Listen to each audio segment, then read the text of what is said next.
Hey everybody, welcome back to the channel. Thank you so much for once again joining me for tea time. Today we have a little bit of fireside. That smokiness of the lap zone, just absolutely love it, love it. Hope you're joining me with your cup of tea, cup of coffee, or whatever you have over there. Today is going to be a video tech day. So, you know, we do on this channel photo, video, and tech, but today is kind of like a combination. I'm going to be showing you a new product that I got in for switching, for doing video. I use something similar to this, but even bigger when we're working on location, doing episodic TV or any type of work in a control room. We have a similar type of product, but with more inputs. This one has 4, and for the majority of the people out there that are trying to stream, this is absolutely perfect. Now, a lot of folks out there use all different types of methods of streaming. Some use like things like Ecamm, some VMix, some just use like OBS studios. There's a lot of different ways of streaming, WireCast, but using a hardwire mixer is just a better way of going. So I want to go over this product with you, and if it's something that you like, you can pick it up. If not, maybe you'll get some good information from this and maybe get an idea of should you use a hardware switcher, no matter if it's this one or a different one, or should you go with software? I think it's a very important question, especially if you're going to be streaming stuff that is going to be a little bit more professional or you cannot have any hiccups. Hardware is the way to go. Now, unlike some of the videos that I've seen about this switcher and others, they'll just talk about the specs and then that'll be about it. What I'm going to do is I'm going to show you exactly hands-on on how it works. I'm putting in 4 feeds and I'm going to show you the switching and what you can do and what you can't do with it so that you can actually see it working. I think that should help.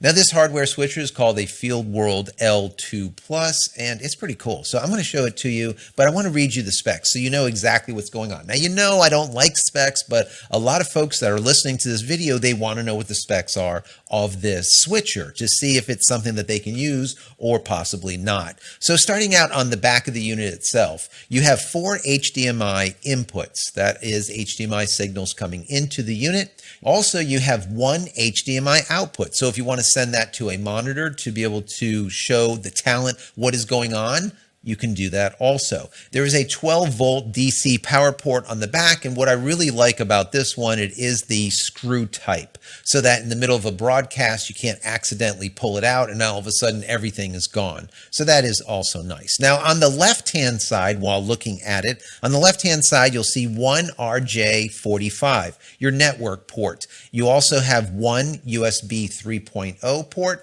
That is what sends your video feed to your computer.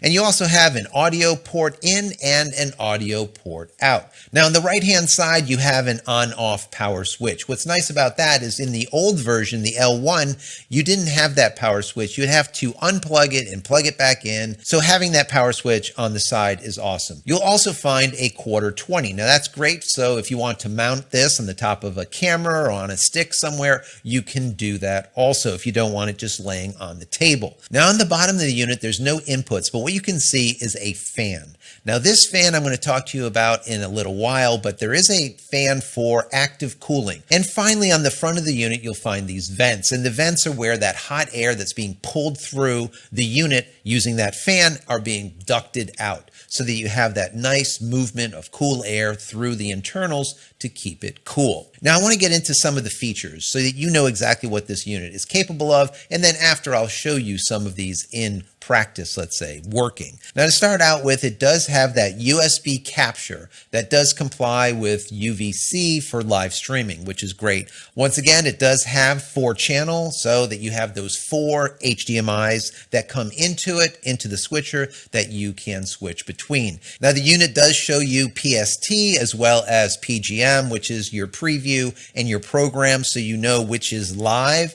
And speaking about that, it does show this on a 5.1-inch touch screen. Now, the old version 1 only had like a little tiny screen. It was probably like 1.5 inches or something. It was tiny. So now you do have that 5.1-inch screen and it is touch. So that is awesome. So you don't just have to use the dials or the T-bar or anything like that. You can literally touch to make things happen. Now, it also has an auto cut or a manual switch T-bar. Now, like I said, that T-bar allows you to transfer from preview into program mode, just simply by moving the T-bar. Now, you can set that T-bar so that it does any type of transitions, and I'll get into some of those transitions in a minute, but it allows you to, when you flip that T-bar fully in one direction or the other, it will then transition using the transition of your choice from your preview into program.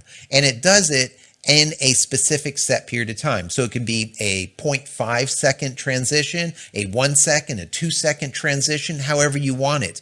But what is also cool is you can set it in the software itself, the built-in application, to set that T-bar to move according to how you move it. So you are in control of the transition. So let's say you're doing a wipe. Instead of just moving the T-bar and then it wipes across the screen to like a 1 second swipe. So now you can move the T-bar and make it as slow or as fast of a wipe that you want it to be. So that's really cool. It gives you that full tactile functioning of moving. I love that. It also gives you 14 of those transitions. And like I said, I'll show you some of them. Most of them to me are gimmicky kind of crap. I mean, I would never use it, like a star or a circle. It's just old kind of school. Most of the transitions that you're going to see are going to be either a swipe from side to side, or you're going to see a fade in and out, which is the majority of what you see, kind of like that fade, or just a hard cut. So either which way, those are the three that I would use for the most part. Now, it does support 6-picture PVW, which is great. Also, it does have these licensable features like DSK as well as PTZ control and whatnot. If you don't know what some of these things are, maybe I'll get into some of them. For example, PTZ stands for pan, tilt, and zoom. So if you want a pan, tilt, and zoom camera, that is going to be a, let's say, an operator-less camera so that it can zoom in and zoom out of your talent without having an operator there. You can control it through this unit. Now, what's also neat is you can download an application and now do all of the programming straight through a mobile device like your phone. So if you don't want someone in the control room doing the switching and you want to do it yourself and you're literally with the talent now on the other side of the building, you can actually do it through your phone. I do like that because that gives you additional functionality. Now, as far as streaming goes, you can stream to just about any platform with this. So you can stream through Facebook or through YouTube or Twitch or TikTok or whatever. Anything that will allow that USB 3 feed, that video and audio feed to come through, you're golden. For me, I use OBS Studio. I absolutely love OBS Studio, and I'll show you some of that in just a minute on how I use it. Once again, OBS is free. Now, talking about OBS Studios, before I jump into this and show you how this works, I just want to tell you why, once again, I use this. Now, in the past, I've used a program called Touch Portal, and I used to do some switching, but using an older iPad, and that worked out great. Until we started getting into some glitchy issues, and then it wasn't connecting right anymore through the internal LAN, and it was just a problem. So then we moved into Stream Deck, and now Stream Deck is absolutely awesome. It's 10 times better than using Touch Portal, in my personal opinion. It's more solid, more stable, okay, less problems. But even though there's less problems with the Stream Deck, there is still problems. And what ends up happening is every once in a while when I'm moving from scene to scene, it will get stuck. And the only way to unstick it, so to speak, would be to restart OBS and then come back into OBS and sometimes even restart the Stream Deck software and get that marriage or that pairing to happen once again. It's a problem. Now, if it's just for me and we're just doing this for fun, like what we are doing here, that's okay. But if you need something more professional, or if you're going live, you can't have your OBS go down and now you have to actually shut down the stream completely and then restart OBS and then reconnect the stream. And people are sitting there like, where in the hell did this guy go? You know, so you don't want that. And that's why I always recommend using a hardware switcher whenever possible. Now, can you use a hardware switcher with other software and not OBS? Absolutely. But I've tried it with OBS now for quite some time. I've been using it for about 2 weeks now before even doing this review, and I've not had a problem yet. So the functionality between, or the pairing between this unit and OBS is just perfect. And I think that's because there's no Wi-Fi going on. There's no connection through Ethernet or nothing. It's literally a USB 3 plug right into the back of the computer, and then OBS just pulls that information right in. It's pretty straightforward. So I personally like it. I think it's awesome. Now, the unit itself allows you to do stuff like chroma key. So I don't have a green background. We're not going to be doing chroma key today, but it allows you to do that. It also allows you to do PTZ, like I said, which is that pan, tilt, and zoom using those cameras. But what I like about it is you can also do PIP, or picture in picture. And I'm going to show you some of that also in just a second. So anyways, let me stop flapping my lips. Before I get into the actual showing you how this works, I want to say that if you haven't downloaded any of my ebooks as of yet, go check them out. Go over to JCristina.com/books. Once again, JCristina.com/books. Go check them out. Anyways, let's dive right into this. So now you can see the unit itself. We can see on the side, we have this blue wire, which is that USB 3.0 cable. This is the Ethernet cable. We have a power cable, and then we have 4 HDMI cables that are leading into the unit, and finally 1 HDMI going out. So that is it. Very simple. Now what I'm going to do is I'm going to show you just a couple of things. I'm not going to dig in too deep, but just the general use. I want to show you what the screen looks like on OBS. Now you can see that I am talking. In the preview window is my full desktop. So now if I just push this button here, now you can see the desktop itself. I am in the preview window, and the desktop is what you are seeing. Now to change things up a little bit, let me go back to me being the program. So I am currently coming out to you. Now if I want to change this, for example, right behind me, I have an Xbox. All right. So if I push number 2, which would be feed number 2, and move the T-bar down, you can see we now just transitioned from myself into the Xbox. Now on the other side of the room, I have a retro game cabinet. Now let me go back to myself by just simply moving the T-bar up. So now once again, now in PST, we can see the Xbox, and then in program, we can see myself. Now in the third HDMI input, we have what I call my time machine. That is a RetroPie arcade, an old, looks like a 1980s arcade machine. So now if I hit number 3 for my input and then move the T-bar down, this right here is what you would see on the game machine, where it's just switching up images. Now if I wanted to go to another camera, which would be my 4th camera, which is up here, that's pointing down this way, I would hit input number 4 and then move my T-bar up. And as you can see, now we're looking through this camera and we can see it coming in this direction. So we have 4 cameras right now available to us. We have the main. We can push number 1, move the T-bar. That would be the main cam, which would be me. I could hit camera 2, which would be my Xbox. That right there is the Xbox scene that is going on right now. I could hit number 3, and that moves back over to the arcade machine on the other side of the room, probably 20, 25 feet away. Yes, I have a very long HDMI cable. And then finally, number 4, if I push the T-bar, we can see this camera coming down. Now, this is really great because all of this information, everything that is going on here, is being pushed into our OBS. And now when we're looking at OBS, you can see what my screen looks like. We have our preview as well as our program. So anything that I want to do through this device will happen in this program window now. So you can see myself in the program window. If I push number 2 and I hit the T-bar, once again in the program window, now we can see the Xbox. Let me change it back to me. Now, if I want to change this to a PIP type of situation, a picture-in-picture, instead of OBS, I can use this software. So if I come over here to the function button and now use this knob to just move over to PIP and then push the knob in, it gives me options. Right now, PIP is set to off. Let's just go ahead and change this to lower left.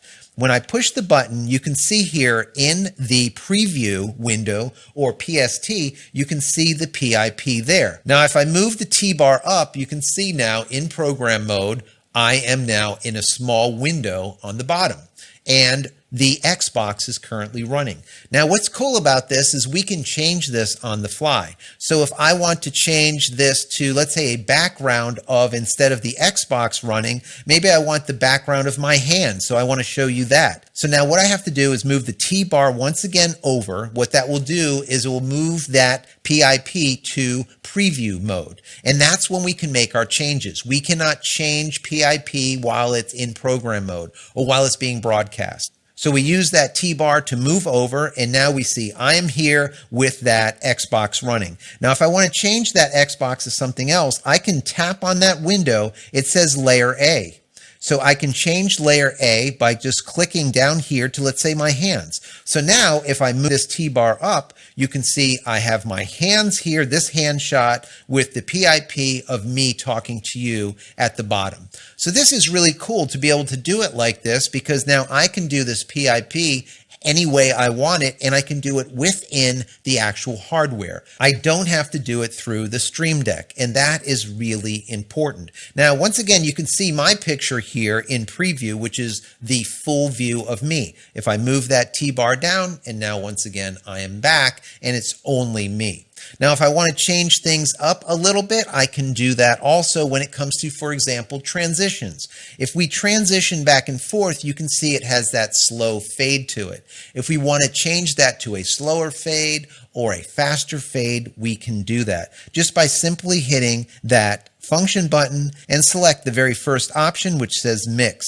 Now, this is your mix. This shows you how it's going to mix the two different inputs. So you have a cut. So if we set that to cut instead of fade, and now if I move this T-bar, you can see it just pops right into me. If I move it up, it pops right back to that scene. There is no fading in and out. So let's go ahead and hit function again. We're going to go to mix, and we're going to change that to a different fade. Let's say this one that goes from inner to outer.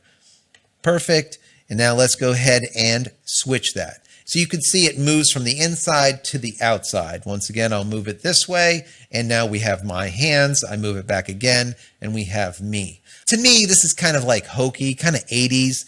I don't use a lot of this. For the most part, I'll use a nice simple fade, and then we can control how long the fade is on. So just taking you through some of the things that we have the mix, we have the mode, which I just showed you. We have PNP, which I just showed you earlier. When you go into PNP, you can see where the PNP is going to happen. Right now, we have PNP on the lower left. If we want to change that to, let's say, the lower right, we can push lower right. We hit the T-bar, and now I am on the lower right instead of on the lower left. Move the T-bar back over. Remember, you have to move back over to preview before you make any setting changes. So now we can go and change this to, let's say, upper right-hand corner like this, hit the button, hit the T-bar, and there, once again, now we are on the upper right-hand corner of this specific scene. So let's go ahead and move me back over to the lower left-hand corner. We'll hit PNP. We'll dial over to lower left-hand corner, hit the toggle button, and as you can see, now I'm once again on the lower left, and I can toggle back and forth with the T-bar,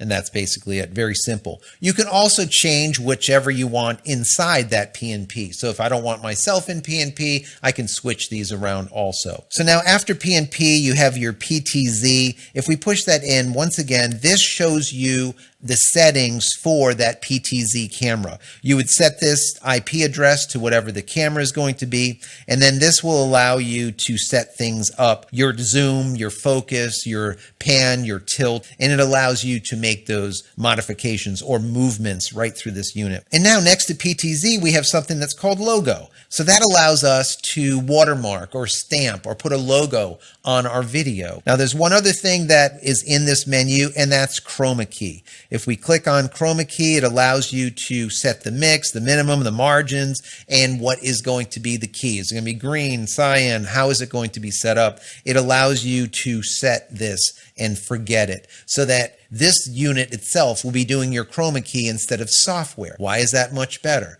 Well, this unit will be doing it instead of having to use resources of your computer to do that Chroma key.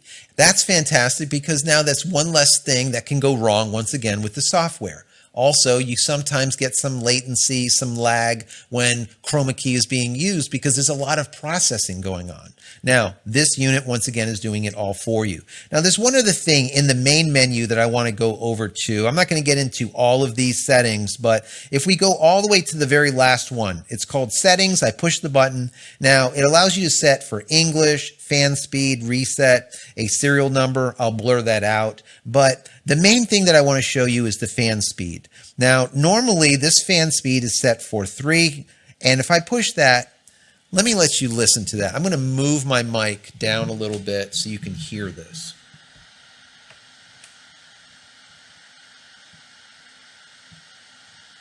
You hear that, guys? That is pretty loud. That is pretty loud. And to me, I just simply think that that's too loud. That's how it comes. The fan is just blasting. And I'm going to get into that in just a second. Let me go ahead and change that back over because that's just not going to work for me. I'm going to change this back to fan speed. I'm going to move that down to fan speed 1. Now, let me get into some of the positives and negatives here. Let me just transition back over to myself. I didn't find any glitching happening with OBS ever. There was a good, let's say, connectivity between the two. I didn't use a PTZ and I didn't use Chroma key, but I'm going to say it's probably going to work pretty well, just like the rest of the unit itself. But once again, your miles may vary. If someone else did a testing on those two, go check out those videos. As far as my use case, this thing just simply, once again, works, and it works really quite well.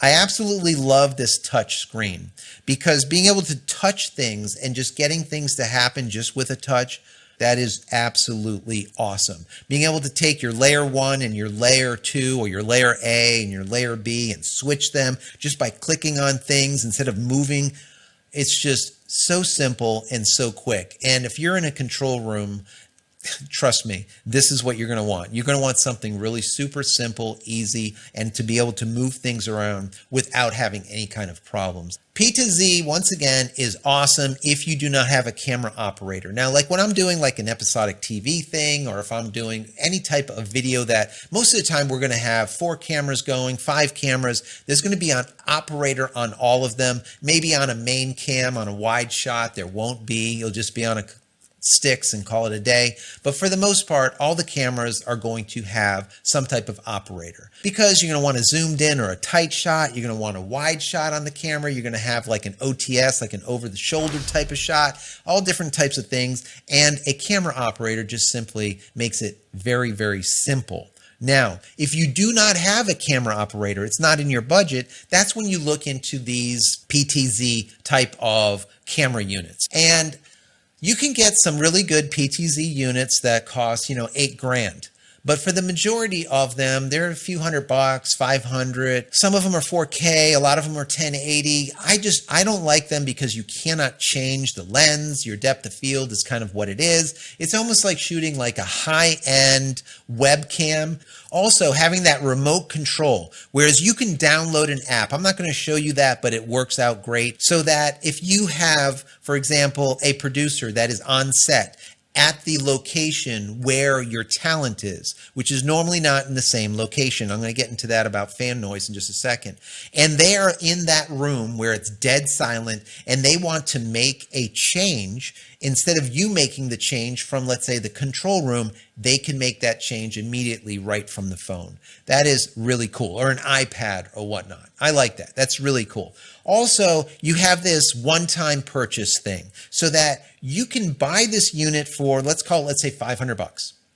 You buy the unit and then you don't have to buy anything else. You can use OBS, which is free, like what I do. And that's it. Whereas a lot of people out there that are doing some type of broadcast, live broadcast, some type of switching, they'll go and use like an Ecamm, or they'll use like a StreamYard or a WireCast or maybe VMix or something, and you're paying every month for this service. Once again, this is $500 done, and that's the end of it, right? And they use free software, and it works out pretty damn good. So if you're using the other software, maybe it's $40 a month, $50 a month, sometimes more. Let's say $50 a month. You're sitting at about $600 for a year. right? So in less than a year, you already have this thing paid for and you don't have any problems. Why is that? Once again, this is hardware based. The only problem that you can possibly have is if OBS lost its mind and is no longer connected through USB 3.0, which doesn't happen. I haven't seen it happen as of yet. So could it happen? Sure.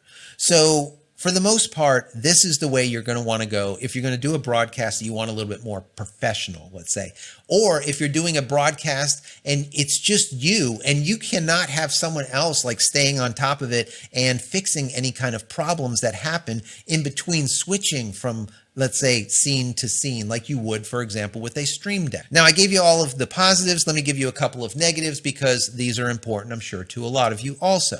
Now, one of the things that I don't like is the cable that comes with the unit. They give you a USB, this is it right here, a blue USB 3.0 cable, but the damn thing is no more than like 18 inches long. I don't know, it's the shortest USB cable I've ever seen in my life.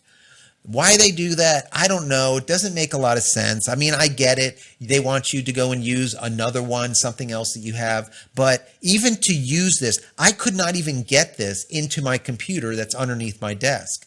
The only way I was able to use this is to plug it into my monitor and from my monitor into the computer. So that's not the greatest way of doing things, but that's just the way I had to do it. Now, could I have used another longer USB cable? Sure. But I wanted to make this a point because this is something that I think that they should correct. They should give you at least not even a 3-foot, let's say a 6-foot cable. This way you can go from the unit itself underneath a desk into a computer without having a problem and not having to go out and go buy another cable. That's number one.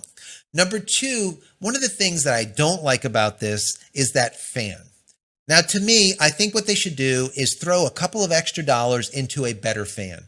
There's a lot of fans out there that are really good that do not make a lot of noise at all. Ball bearing fans, fans that are just super, super silent. They should spend the extra $2, $3, $4 for a better fan. You're spending $500 for the unit or even more. You might as well put a good fan in it so you don't have this problem. Now, I have this fan running at 1. So it's kind of slow. It's still on, but you can't hear it so much through the microphone. Now, if I had this on number 2 or even on number 3, like I showed you earlier, it's like a whirlwind. It's like blasting. And that is just simply not good. I don't care how you look at it. Now, the only way that this is okay is if this unit, once again, is in a control room and the talent is in another room.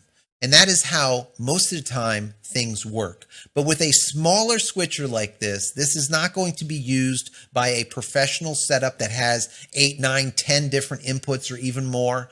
They're not going to use this. This is more for a streamer, someone that's doing it, let's say, by themselves on their computer and they're streaming to Twitch or they're streaming to TikTok or YouTube or Facebook or wherever. They're going to use this. And to have that fan so close to a mic, it's just not smart. So that's something that I think that they can work on, is just simply by putting in a little bit more expensive fan in the unit itself. So instead of running it slow, still not off, you can shut it off and let it overheat and burn up and melt. We don't want to do that. But instead of running it on 1, maybe you can run it on 2 and still be a low enough decibel that you don't hear it as white noise coming through the microphone.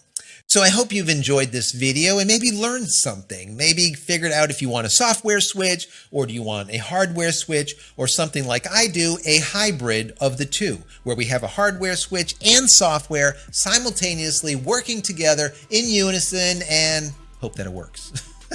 Anyways, hardware switch is definitely the way to go. Once again, I hope you've gotten something out of this video. If you have, throw it a thumbs up and share it with your friends, family, colleagues, whoever might be interested. Also, subscribe to the channel if you have not already and click this little bell icon over here so when I go live or when a new video comes out, you will be notified of it immediately. And finally, head over to my website, JCristina.com, where you can find all the photography tools I've invented for you and me over the years, and hopefully there's something there that you might like. And if there is, please pick it up and support me and my family. That's it, guys. I'm out of here for yet another vlog. Many blessings to you and your family. Stay safe, stay healthy, and we'll see you in the next one. Love you all.